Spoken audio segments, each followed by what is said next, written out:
Okay, time to texture the smooth areas at the end of the shank. I've already reamed the chamber out a bit and sanded the top of the bowl because there were some dings and stuff in there, but if you're messing with making stems, you don't need somebody like me to show you how to sand a rounded rim, so I just went ahead and did that off camera. We're not going to touch the bottom in any way, shape, or form other than to clean it, and then it's all going to be recolored later. But the stamping is not weak, but it's certainly not strong, and it's of major importance to collectors to have a nomenclature in the best condition possible. Now you remember that this originally, the shank had actually trumpeted in shape from pressure, in that we re-squared the mortise, and that gave us some slack when cutting the stem so that we could level it with the get the wood and the vulcanite in the same plane without worrying about scratching up or messing with the shank, because we were going to have to retexture that anyway. Now by retexture, I mean create a sandblast effect by hand. You can't really sandblast something like this with reliability. You can certainly sandblast it, but you'd have to know the media and the pressure and a bunch of variables to get the same result. And if you guess wrong and you're messed up, plus it would be considerable work to do that as well. It's far easier just to mess with it by hand. You've only got a couple of square centimeters here. And furthermore, that's exactly how Dunhill did it. All of their shell finishes and tan shell finishes, they did it just this way in the factory. They called it dressing, I believe. And there was a line of, and most of them were young women that had these rotary pieces, and they would go ahead and level it just like we've done, and then texture it by hand with these little chatter machines that they had, a little like a little broken tip bit. If you look very carefully at a Dunhill pipe, a shell or a tan shell, look under magnification and you'll see that the scalloping that dishes out the grain, the texture of the grain here at the end of the shank, is qualitatively different than it is elsewhere on the bowl. Photographs exist of their work line, so it's not a matter of debate. Anyway, we're going to use a series of these little tips here. Think of them like dental tools, pretty much. I've even got some bigger ones for oddball stuff. You never know what you might need, and even more in another cabinet. And then we're going to follow it with a secret weapon, and I'll explain those in detail later. It's these multicolored widgets here. We're going to need the LX, which is the slow speed, high torque motor, as well as the fast one, and that'll be for these little brushes. Yeah, and in preparation for this, you don't want to start messing with the end of this and risk slipping off the end of the wood, and you can imagine the mess you're going to make doing that. Neither do you want to put the stem on and then risk running long and taking a gouge out of this material here.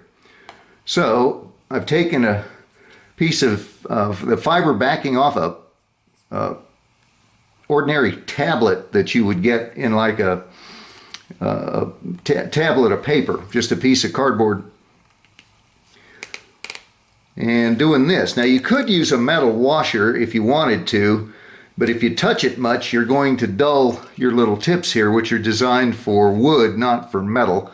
Plus you'd be getting metal chips all scattered around, so it just seemed to me a little better option to use this piece of cardboard, stiff cardboard. You don't want to cut through it in a flash, but if you touch it, it won't hurt the machine and you won't make it onto your stem here.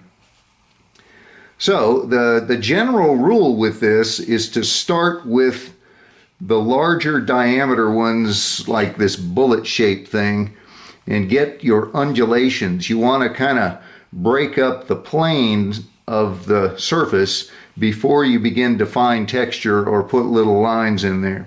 Now this is very much more art than science. You just use the adjacent area of the pipe as reference, and do what you can, so to speak. There's little dots here, and you just mix and match all these little tips to what you think you need. And then don't worry about how sharp they are. You just want to get the undulations and the little scratchy stuff in there, and then these magic things will fix any imbalance in the sharpness, because this all looks weathered, and what you're about to cut is going to look very sharp. And so these little guys will balance it out, but we'll deal with those separately. So that this segment doesn't get over long, I'm going to stop the camera and then restart it when I actually begin work on here.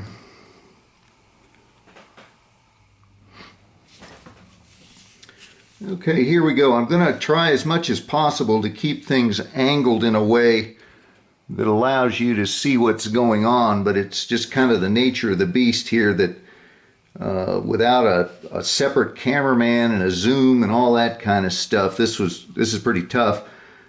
But the concept of what I'm doing is extremely simple, so there's no mystery. It just something that I think everybody intuitively understands what's going on, and I don't have any special gift. I just done this a lot, so know kind of what I want to end up with.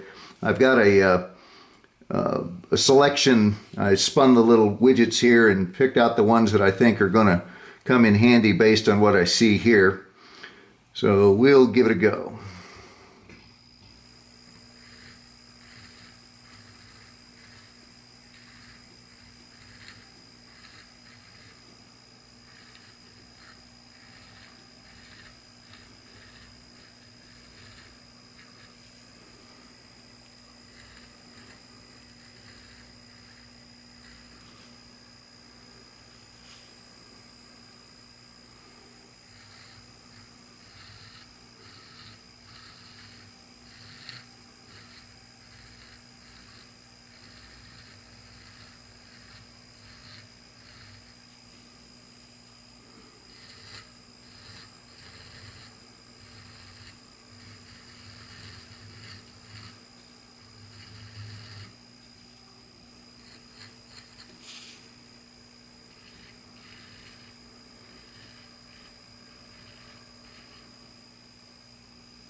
You'll notice there's nothing like a high speed, that sort of thing at all. You don't want to go there. You're just texturing the surface. You're not trying to cut anything, and you don't want to go cutting deep into the shank or the mortise support area here. You could induce a crack if you took too much material away from one spot.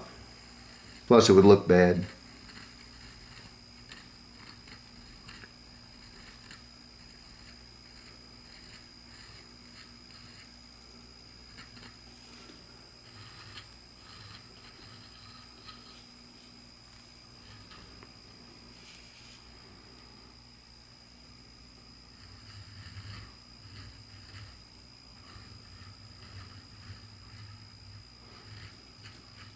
Okay, you get the idea. I'm going to turn off the camera because this will just go on for another 15 minutes. And I'll turn it back on when I've completed the texturing. But before I use these little magic guys here, because this is the one, if you've done anything like this before and not been happy with the result, because you can always tell the difference between real sandblasting and what you do by hand. You don't want to miss this thing with these little wheels over here. Alrighty then.